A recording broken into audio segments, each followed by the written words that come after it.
kako je kršćanstvo gledalo Bosnu i crkvu bosansku. Još od ranijih vijekova Bosna je bila optužena kao zemlja pagana, a kršćanstvo se sporo širilo. Nakon crkvenog raskola 1054. Bosna se našla na granici dviju velikih crkava, katoličke i pravoslavne. Prve optužbe za herezu pojavljuju se već za vladavine Bana Kulina.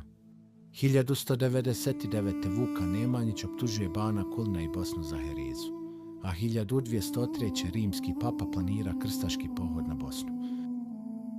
Nakon Bana Kulina katolička crkva je više puta optuživala Bosnu za herezu.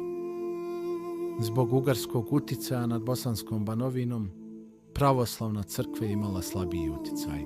Za razliku od katoličke, pravoslavna crkva nije pozivala na krstaške pohode, ali je i ona gledala Bosnu kao prostor heretika.